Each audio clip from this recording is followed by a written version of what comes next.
Hello. और इस विश्लेषण में स्वागत है, जहां हम बिहार क्रिकेट के पुनर्जन्म यानी the awakening giant Bihar's cricketing resurgence की गहराई में उतरेंगे। आज की चर्चा सच में कमाल की है।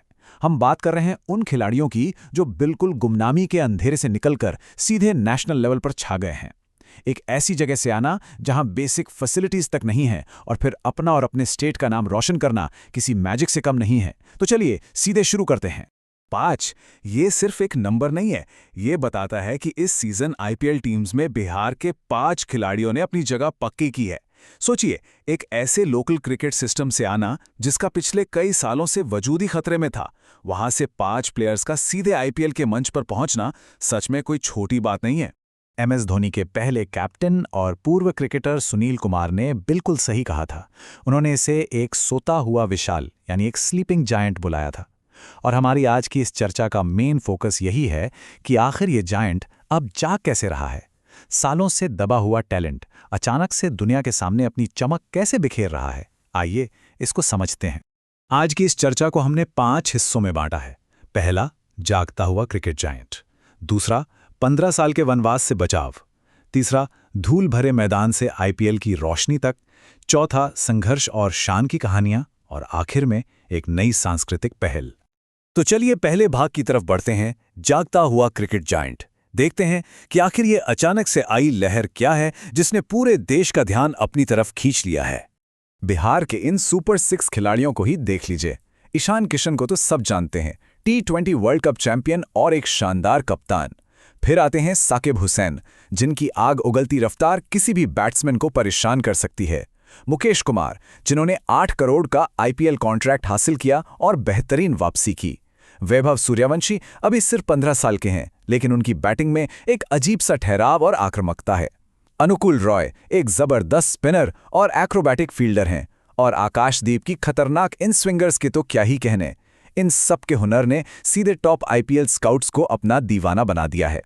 अब इन खिलाड़ियों की सक्सेस इसलिए और भी बड़ी लगती है क्योंकि इन्हें एक बेहद कठिन दौर से गुजारना पड़ा।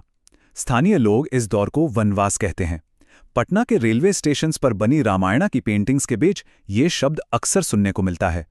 ये उन 15 सालों का जिक्र करता है जब प्रशासनिक कमियों और आपसी झगड़ों की वजह से वहां क्रिकेट पूरी तरह बर्बाद हो गया था और प्रतिभावान खिलाड़ियों की एक पूरी पीढ़ी गुमनाम हो गई थी।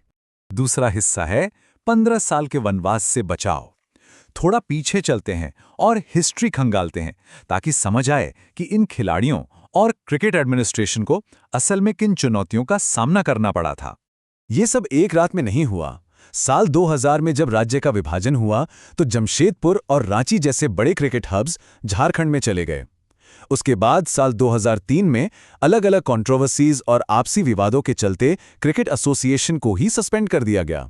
नतीजा ये निकला कि पूरे 15 साल तक राज्य में क्रिकेट की कोई आधिकारिक मान्यता ही नहीं थी।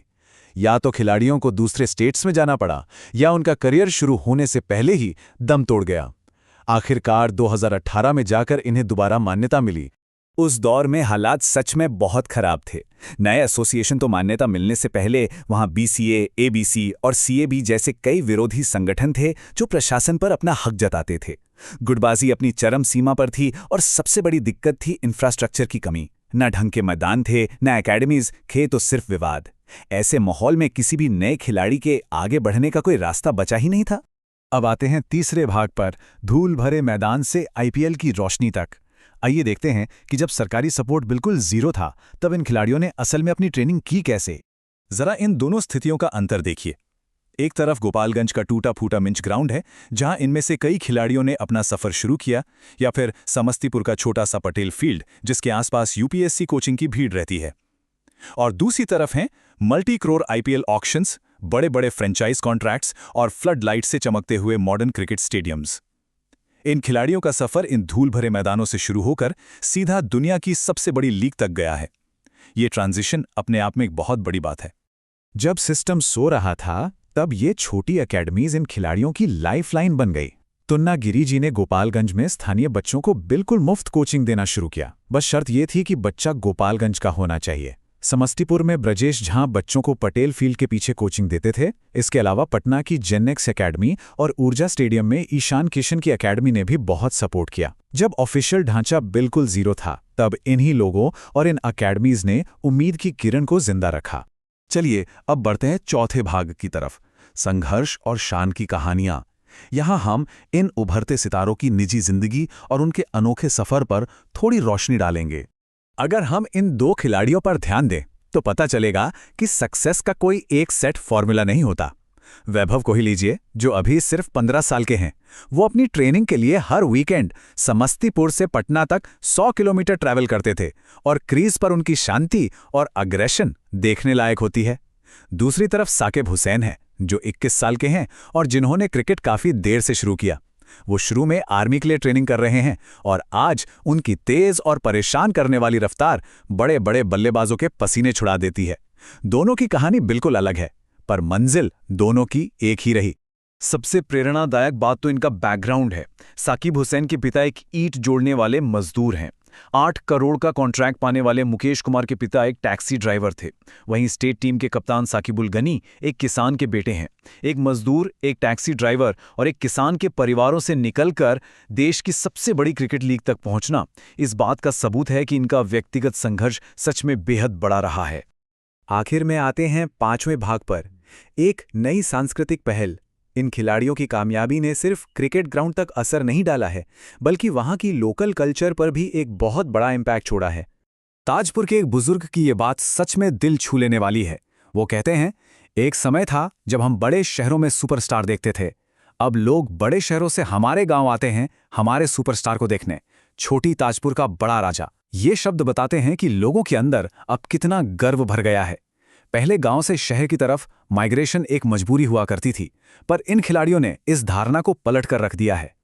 अब नज़ारा कुछ ऐसा है कि लोग गुड़ वाली चाय और लिट्टी का स्वाद लेते हुए स्मार्टफोन्स पर आईपीएल मैचेस देखते हैं।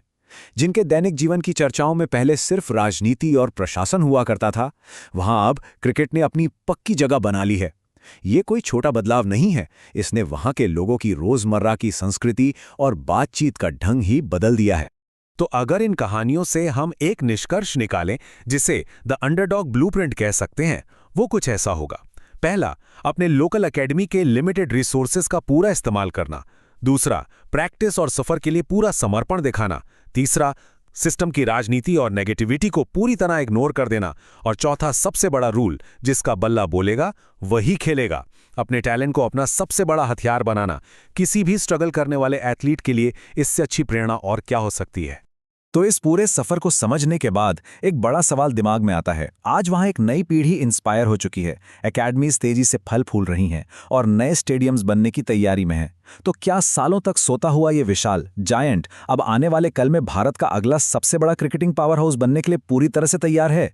ये सच में सोचने वाली बात है और इस कहानी के अगले चैप्टर को देखने का इंतजार सबको रहेगा। इस विश्लेषण में हमारे साथ जुड़ने के लिए बहुत बहुत शुक्रिया।